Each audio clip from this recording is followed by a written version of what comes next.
చూసి పెద్దలు కేసీఆర్ గారు ఒక నిర్ణయం తీసుకొని రాష్ట్ర మాజీ వ్యవసాయ శాఖ మంత్రిగా ఉన్న నిరంజన్ రెడ్డి గారి నేతృత్వంలో రైతు స్థితిగతుల అధ్యయన కమిటీ వేస్తే ఈరోజు ఆ కమిటీ సభ్యులు మొత్తం నిరంజన్ రెడ్డి గారితో సహా అందరు కూడా వచ్చున్నారు. వారందరికీ నిరంజన్ రెడ్డి గారికి వారి మొత్తం సభ్య బృందానికి స్వాగతం. శాసన మండలిలో ప్రతిపక్ష నాయకులు పెద్దలు గౌరవనీయులు పార్టీ వ్యవస్థాపకుల్లో ఒకరైన పెద్దలు శ్రీ సిరికొండ మల్సునాచారి గారికి, మరొక మాజీ మంత్రివర్యులు సోదరి శ్రీమతి సత్యవతి రాథోడ్ గారు, అదేవిధంగా వేదిక పైన ఉన్న గౌరవనీయులైన మాజీ శాసనసభ్యులు మాజీ మంత్రివర్యులు అన్న మొహమ్మద్ మహమూద్ అలీ గారు, జిల్లాలో ఉన్న ప్రస్తుతం ఒకే ఒక్క శాసన మండలి సభ్యులు మా ఎంసీ కోటిరెడ్డి అన్న గారు, అదేవిధంగా మాజీ శాసనసభ్యులు అందరు ఉన్నారు. చాలా మంది సీనియర్ నాయకులు ఉన్నారు, గౌరవనీయులైన ఎమ్మెల్యేలు ఉన్నారు. పేరు పేరున ప్రతి ఒక్కరికి కూడా హృదయపూర్వకంగా నమస్కారం. ఈరోజు నల్లగొండ పట్టణంలో అడుగు పెట్టంగానే ముందు మహాత్మా గాంధీ యూనివర్సిటీ దగ్గర పిల్లలందరూ వచ్చినారు. దాదాపు ఒక 300-400 మంది పిల్లలు రోడ్డు మీదకి వచ్చి, అన్న కేసీఆర్ ఉన్నప్పుడు మాకు బ్రహ్మాండంగా ఇక్కడ వసతులు ఉండేది, కానీ ఇవాళ కాంగ్రెస్ ప్రభుత్వం వచ్చిన తర్వాత మాకు గొడ్డు కారంతోని అన్నం పెట్టే దుస్థితి వచ్చిందన్న, మీరు రావాలా అంటే తప్పకుండా 2:30 గంటలకు మీ క్యాంపస్కి వస్తా అని వారికి చెప్పి అక్కడి నుంచి బయలుదేరి ముందుకు వస్తూ ఉంటే అక్కడ కలదప్పిన ఐటీ టవర్ కనబడ్డది. మరి అందులో వెంకటరెడ్డి వచ్చినాక ఎవరన్నా ఉన్నారో లేకపోతే తాగుబోతులు అడ్డా అయిందో నాకు తెలియదు, కానీ మొత్తానికైతే కలదప్పింది ఐటీ టవర్. కొద్దిగా ముందుకు రాగానే కాకపోతే ఆ ఎన్టీ రామారావు గారు, తారక రామారావు గారి విగ్రహం నుంచి మొదలు పెడితే ఇక్కడి దాకా, నేను నిజంగా చెప్తా ఉన్నా, ఊరికే చెప్పట్లేదు, అక్కడి నుంచి ఇక్కడి వరకు జులూస్ చూస్తుంటే నాకు ధర్నాకు వచ్చినట్టు లేదు. నాకు నిజంగా మళ్ళీ కేసీఆర్ గారు గెలిచి ముఖ్యమంత్రి అయినారు, మన ప్రభుత్వం వచ్చింది, మన భూపాల్ రెడ్డి తిరిగి ఎమ్మెల్యే అయిందన్నంత గొప్పగా బ్రహ్మాండంగా ఈరోజు అక్కడి నుంచి ఇక్కడి వరకు ఒక విజయోత్సవ ఊరేగింపు చేసినట్టు మరి ఇక్కడికి వచ్చినాకనైతే తొక్కిసలాట జరిగే పరిస్థితి కనబడదు. ఇక్కడికి వచ్చినాక అట్లాంటి పరిస్థితి. అందుకే నేను అంటా ఉన్నా, ప్రపంచంలో ఏ శక్తి కూడా ప్రజాశక్తి కంటే గొప్పది కానే కాదు. అది రుజువు చేసిన గడ్డ ఈ పోరాటాల గడ్డ నల్లగొండ అనే మాట నన్ను గుర్తు చేస్తా ఉన్నా.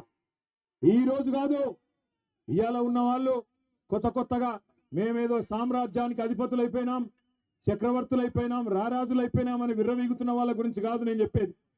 ఒకనాడు బండెనుక బండి గట్టి 16 బండ్లు గట్టి ఏ బండ్లు ఓడతావు కొడుకో నైజాము సర్కరోడా అని ఆనాడున్న నియంతను నిలదీసిన గడ్డ నల్లగొండ. అందుకే పోరాటానికి స్ఫూర్తి అయిన నల్లగొండ గడ్డకు వందనం. ఇక్కడికి పిచ్చేసిన ప్రతి నల్లగొండ రైతు బిడ్డకు శిరస్సు వంచి పాదాభివందనం.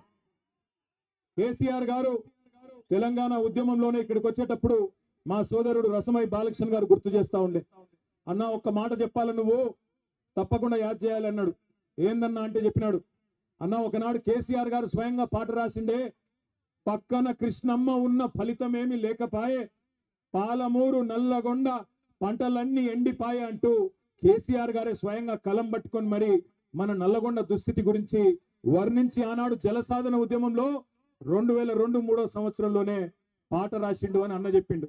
అనగానే పక్కనే నిరంజన్ రెడ్డి గారు అందుకొని, అదేమంటావు బాలకిషన్, అక్కడ ఉండే ఫ్లోరైడ్ పరిస్థితి గురించి కూడా కేసీఆర్ గారే పాట రాసిండు కదా, బ్రహ్మాండమైన పాట రాసిండు, సూడు నల్లగొండ గుండె నిండా ఫ్లోరైడ్ బండ అంటూ ఇక్కడ కాళ్ళు చేతులు నడుమంకర పోయిన లక్షలాది మంది గురించి కూడా కేసీఆర్ గారే రాసిండు కదా అని చెప్పి నిరంజన్ రెడ్డి గారు వెంటనే అందుకున్నారు. ఇవాళ కొంతమంది తెలిసి తెలియని మూర్ఖులు, తెలిసి కూడా తెలియకుండా అజ్ఞానంతో మాట్లాడుతున్న వాళ్ళకు ఒక మాట చెప్పాల్సిన అవసరం ఉంది. మొన్న అసెంబ్లీలో ఒక మంత్రి గారు అడుగుతాడు, ఏం చేసిండు కేసీఆర్ నల్లగొండకని అడిగిండు. నేను గుర్తు చేస్తా ఉన్నా ఆ మంత్రి గారికి, నల్లగొండ జిల్లా ముద్దు బిడ్డలందరికీ, ఇక్కడికి వచ్చిన రైతు బిడ్డలందరికీ, ఏం చేసిండు తెలంగాణను కేసీఆర్ అంటే, భారతదేశంలోనే పంజాబ్ను హర్యానాను తలదన్ని వరి పండించే విషయంలో భారతదేశంలోనే తెలంగాణను నెంబర్ 1 చేసిండు కేసీఆర్. తెలంగాణ భారతదేశానికి నెంబర్ 1 అయితే మొత్తం తెలంగాణలో నల్లగొండ జిల్లా వరి ధాన్యం ఉత్పత్తిలో నెంబర్ 1 చేసిండు కేసీఆర్ అనే మాట గుర్తు చేస్తా ఉన్నా. ఎట్లా చేసిండు అంటే, ఎన్నడూ కూడా మీ టైలెండ్ గ్రామాలకు ఆ ఎస్ఆర్ఎస్పి స్టేజ్ 2 కింద ఉన్న తుంగతుర్తి కావచ్చు, కోదాడ కావచ్చు, సూర్యాపేట కావచ్చు, ఎన్నడూ నీళ్లు వచ్చేది కాదు. అదేవిధంగా ఎన్ఎస్పి కింద కూడా ఎన్నడూ టైలెండ్ గ్రామాలకు నీళ్ళు ఇచ్చే పరిస్థితి లేదు. కానీ కృష్ణలో, గోదావరిలో ప్రతి ఒక్క నీటి బొట్టును ఒడిసిపట్టి అటు పాలమూరు రంగారెడ్డి ఎత్తిపోతల పథకం కట్టినా, ఇటు ప్రపంచమే ఆశ్చర్యపడే స్థాయిలో కాళేశ్వరం ప్రాజెక్టు కట్టినా, చివరి మడి వరకు, చివరి తడి వరకు నీళ్ళిచ్చిన రైతు బిడ్డ, రైతు నాయకుడు కేసీఆర్ గారు అనే మాట నేను మీకు గుర్తు చేస్తా ఉన్నా. ఇవాళ ఎవరెవరో రావచ్చు, ఏదేదో మాట్లాడచ్చు. వస్తుంటే మా చిరుమర్తి లింగయ్య గారు పెద్ద కాపర్తి ఆపిండు. లింగయ్య గారు ఆపి, అన్న జెండా ఎగిరేసి పో అన్నాడు. జెండా ఎగిరేసి కాడికి పోయినా నేను. పోతే అక్కడ ఒక రైతన్న వచ్చినాడు. వచ్చి, అన్న ఒక మాట అక్కడ చెప్పు నల్లగొండలా అన్నాడు. ఏం చెప్పాలి అంటే, ఏం లేదన్నా, మేమందరం కూడా నల్లగొండ జిల్లాలో పాలిచ్చే ఆవును వద్దనుకొని తన్నే దున్నపోతుని తెచ్చుకున్నాం, అందుకే మాకు కర్మ పట్టింది అని చెప్పమన్నాడు. ఆయన చెప్పిండు, నేను చెప్తలేను. పెద్ద కాపర్తి రైతు చెప్పిన మాట నేను చెప్తున్నా. పాలిచ్చే ఆవును వద్దనుకొని మరి ఇలా ఎగిరెగిరి తంతున్న దున్నపోతులను తెచ్చుకొని మీద పెట్టుకున్నాం. పెట్టుకుంటే ఏమొచ్చింది మీరు చూస్తున్నారు. నిన్నగాక మొన్న ముఖ్యమంత్రి గారు చాలా గొప్పగా చెప్పిండు. ఏమన్నాడు, 26 జనవరి రాత్రికే 12 గంటలకే టకీ టకీ ఏమని పడతాయి అన్నాడు. పడ్డా టకీ టకీమని పడ్డాయా? పడలేదా? 12 సార్లు కదా కేసీఆర్ ఇచ్చింది. యాసంగికి, వానకాలానికి లెక్క పెట్టుకుంటూ పోతే 6 ఏళ్లు నిరాటంకంగా మీరు అడగాల్సిన అవసరం లేకుండా, ఎన్నికల్లో మీ ఓట్ల కోసం జూటా మాట చెప్పకుండా కేసీఆర్ గారు ఆనాడు రైతుల మీద ఉన్న ప్రేమతో ఒకవైపు రుణమాఫీ చేయంగానే ఇక ఈ పైసలు ఖచ్చితంగా మళ్ళీ రైతులకు వేయాలని చెప్పి ఆనాడు 2017 సంవత్సరంలో భారతదేశంలోనే మొట్టమొదటిసారిగా స్వాతంత్రం వచ్చిన తర్వాత రైతు బంధు పథకం పెట్టిండు. ఆ ఒక్క రైతు బంధు పథకంలోనే కేసీఆర్ గారి ప్రభుత్వం మీ ఖాతాల్లో వేసింది 73,000 కోట్ల రూపాయలు 11 విడతలుగా అనే మాట నేను మీకు గుర్తు చేస్తా ఉన్నా. 73,000 కోట్లు వేసినప్పుడు కేసీఆర్ గారు ఎన్నడూ ఇట్లాంటి విన్యాసాలు చేయలే. టకీ టకీమని పడతాయని డైలాగులు కొట్టలే. కానీ తెల్లారి ఫోన్ తీయంగానే బ్రహ్మాండంగా రైతుల ఖాతాల్లో టింగు టింగు అనుకుంటా రైతు బంధు బ్రహ్మాండంగా డబ్బులు పడేది. కానీ ఈ ముఖ్యమంత్రి, ఈ కాంగ్రెస్ పార్టీ వీళ్ళెవ్వరు మీకు కొత్తోళ్ళు కాదు. నిజానికి 55 ఏళ్ళు చూసిన వాళ్ళే ఈ నల్లగొండ జిల్లాలో తాగునీటికి ఇబ్బంది అయ్యి ఆఖరికి మన పిల్లల బొక్కల్లో మూలుగా చచ్చిపోయేందుకు కారణమే కాంగ్రెస్. నల్లగొండ జిల్లా బిడ్డలు జీవోత్సవాలుగా మారినంటే దానికి కారణమే కాంగ్రెస్. నల్లగొండ రైతులు అవస్థపడ్డారంటే దానికి కారణమే కాంగ్రెస్. అందుకే మిమ్మల్ని మోసం చేయడానికే కొత్త కొత్త మాటలు, కొత్త కొత్త వేషాలు వేసుకొని కొత్త సీసాలో పాత సారా అన్నట్టు మళ్ళా బయలుదేరినారు. ఎన్నికలకు ముందు చెప్పినాం మేము వచ్చి మీకు అన్నాడు, అన్న కాంగ్రెస్ వాళ్ళు గెలిస్తే రైతు బంధుకు రామ్ రామ్ అంటారు, యాది పెట్టుకోండి అని నేను చెప్పిన. అదేవిధంగా పెద్దలు కేసీఆర్ గారు ప్రతి నియోజకవర్గంలో చెప్పిండ్రా లేదా? ఇవాళ రైతు బంధు సంవత్సరం దాటిపోయింది, 14 నెలలైంది, రూపాయి ఇయ్యలేదు రైతు బంధు. మొట్టమొదటిసారి ఆనాడు కేసీఆర్ ప్రభుత్వమే ఎలక్షన్ల ముందు ఇద్దామని పెడితే ఆ రోజు రేవంత్ రెడ్డి ఉత్తరం రాసి ఆపిండు. ఉత్తరం రాసి ఎలక్షన్ కమిషన్ కు ఆపిండు. ఇప్పుడు రైతు బంధు పైసలు వేస్తే మళ్ళా రైతులు కేసీఆర్కే ఓట్లేస్తారు, ఆపాలని చెప్పి ఆపితే అప్పుడు మనం పైసా జమ చేసి పెట్టిన 7,600 కోట్లు అట్లే ఆగిపోయినాయి. ఎలక్షన్ అయిన తర్వాత పార్లమెంట్ ఎలక్షన్ ముందు సహజంగా కేసీఆర్ గారు ఉన్నప్పుడేమో నాట్లేసేటప్పుడు రైతు బంధు పడుతుండే. కానీ రేవంత్ రెడ్డి వచ్చిన తర్వాత ఒకసారి మాత్రమే రైతు బంధు పడుతుంది. ఎప్పుడు అది? నాట్లప్పుడు కాదు, ఓట్లప్పుడు పడుతుంది. పార్లమెంట్ ఎలక్షన్ ముందు ఒకసారి వేసినట్టు చేసిండు, అది కూడా మనం దాచిపెట్టిన పైసలే. ఆ రోజు 7,600 కోట్లు అది వేసిండు. ఇప్పుడు మళ్ళీ ఎలక్షన్లు వస్తున్నాయి. జెడ్పీటీసీ ఎలక్షన్లు, ఎంపీటీసీ ఎలక్షన్లు, సర్పంచ్ ఎలక్షన్లు వస్తున్నాయి. మళ్ళా ఓట్లు దొబ్బుకోవాలి కదా. అందుకే కొత్త డ్రామా జనవరి 24కు మొదలవుతుందట, మార్చి 31 దాకా సాగుతుందట. ఒక్కసారి గుర్తుపెట్టుకోండి, మార్చి 31 అన్నాడు కానీ ఏ సంవత్సరమో చెప్పలే. మళ్ళా డబ్బల ఓట్లు పడ్డాక నేను చెప్పినా అంటాడు. ఎందుకంటే మీకు యాదికుండాలి, పెద్ద పెద్ద మాటలు చెప్పిండు ఎలక్షన్ల ముందు. ఏమన్నాడు యాదికుందా? ఎవరైతే కేసీఆర్ గారితోని రుణమాఫీ పొందినరో వాళ్ళందరూ ఎంబడ ఊరుకుండ్రి, ఎంబడ బ్యాంకుకు వండి 2 లక్షలు తెచ్చుకోండి, నేను వస్తూనే ఉన్నా రాగానే డిసెంబర్ 9 నాడు సోనియా గాంధీ జన్మదినం సాక్షిగా ఒకటే సంతకం పెడతా, ఏకకాలంలో రుణమాఫీ చేస్తా అన్నాడు. మరి అలా ఒకటి కాదు, రెండు కాదు, 14-15 నెలలైంది. జరిగిందా రుణమాఫీ? జరిగిందా జరగలేదా? గట్టిగా చెప్పండి, కొద్దిగా జరిగిందా జరగలేదా? ఏ ఊళ్ళో కూడా చారాన కూడా రుణమాఫీ కాలే. అందుకే నేను అడిగిన అసెంబ్లీలో, రేవంత్ రెడ్డి బయట మొరుగుడు కాదు, దమ్ముంటే ఇక్కడ మాట్లాడు. ఏ ఊరికి పోదామో పోదాంపా. నీ సొంత ఊరు కొండారెడ్డిపల్లె పోదామా? నీ సొంత నియోజకవర్గం కొడంగల్ పోదామా? ఏ ఒక్క ఊరిలో 100% మంది రైతులు కూర్చొని మాకు రుణమాఫీ అయిందని రాసిస్తే అక్కడనే రాజకీయ సన్యాసం తీసుకుంటా అని చెప్పిన అసెంబ్లీలో. కానీ నోరు తెరవడు, మాట మాట్లాడాడు. అటు చూస్తాడు, ఇటు చూస్తాడు తప్ప నోరు తెరవడు. రుణమాఫీ అన్నాడు, అది చేయలే. మొట్టమొదటి వారంలోనే మీటింగ్ పెట్టినారు. డిసెంబర్ 23లో మీటింగ్ పెట్టినారు ముఖ్యమంత్రి రేవంత్ రెడ్డి, ఉప ముఖ్యమంత్రి బట్టి విక్రమార్క. బ్యాంకులో వాళ్ళందరినీ పిలిచిండ్రు. బ్యాంకులో వాళ్ళందరూ ఏం చెప్పిండ్రు? సార్ 49,500 కోట్లు కావాలి రుణమాఫీ చేయాలంటే అని. చేసేద్దామన్నాడు, డైలాగ్ కొట్టిండు. సరిగ్గా వారం రోజుల తర్వాత జనవరిలో రేవంత్ రెడ్డి గారే స్వయంగా చెప్పినాడు. ఏమన్నాడు? ఏముందయ్యా, ఒక్క సంవత్సరం కడుపు కట్టుకుంటే 40,000 కోట్లు ఇచ్చేయచ్చు, ఏముంది అన్నాడు. 49,000 నుంచి 9,000 కోట్లు వారం రోజులనే ఎగిరిపోయినాయి. ఆ తర్వాత సరిగ్గా నెల తర్వాత మళ్ళొక మీటింగ్, 40,000 కోట్లు కాదు 31,000 కోట్లు అని మళ్ళొక 9,000 కోట్లు మళ్ళా మింగేసిండు.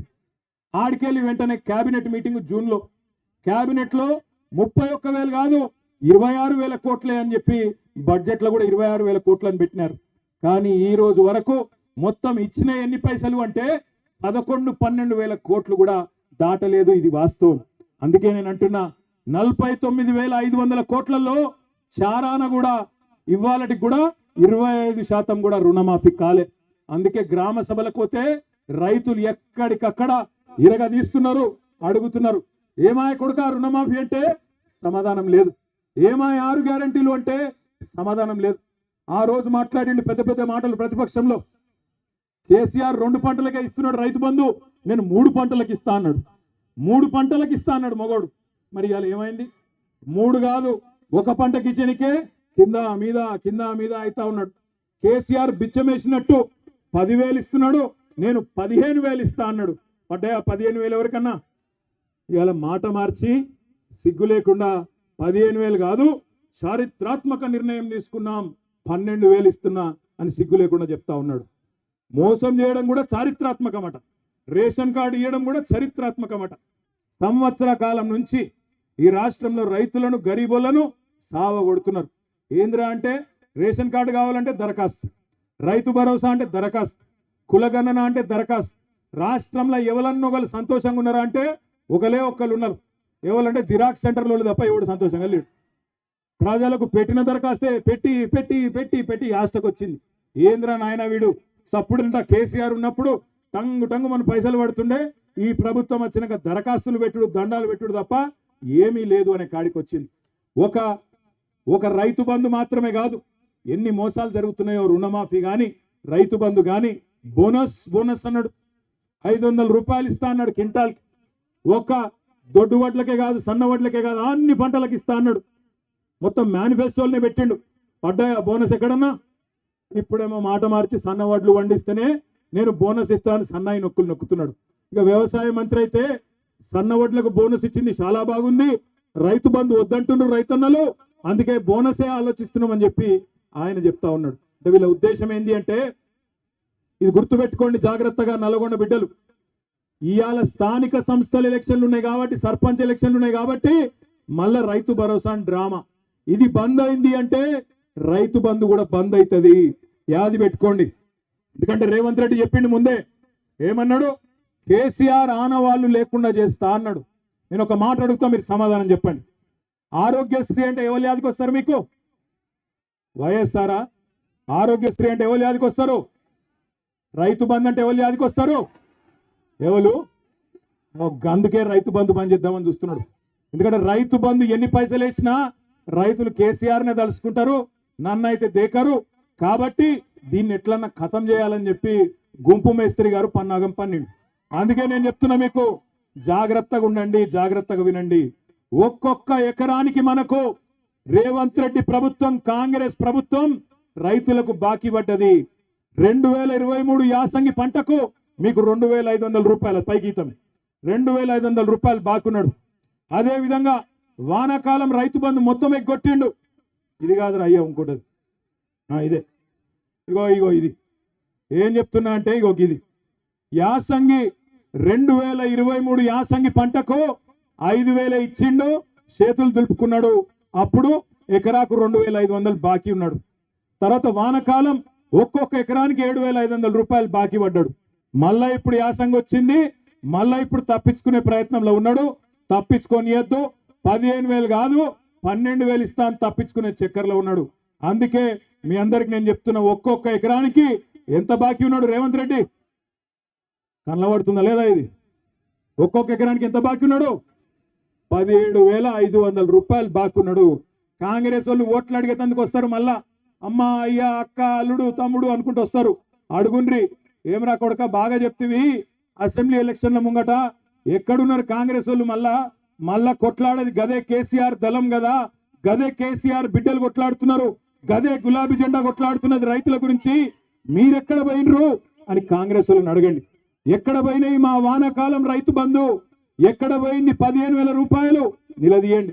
ఏమైంది రుణమాఫీ అని అడగండి, ఏమైంది బోనస్ అని అడగండి. అడగకపోతే అమ్మ కూడా అన్నం పెట్టది, యాది పెట్టుకోండి. అడగకపోతే అమ్మ కూడా బువ్వ పెట్టది. అందుకే అడగాలే.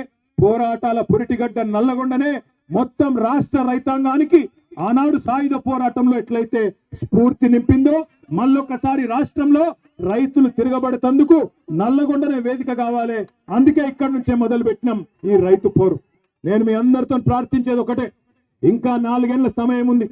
ఇక్కడికి వస్తుంటే మహమూద్ అని ఇక్కడనే నల్లగొండ పట్టణంలో ఎంటర్ అవుతుంటే ట్రాఫిక్ వచ్చింది, మా కారు మెల్లగైంది. పక్కకు ఆటో వచ్చి ఆగింది ఒకటి. తమ్ముడు ఆటో నడుపుతున్నాడు, ఆదాబ్ అన్న అన్నాడు. ఆదాబ్ భాయ్ అంటే క్యా నామ్ హై అన్న? మేరా నామ్ మహమూద్ హై సాబ్ అన్నాడు.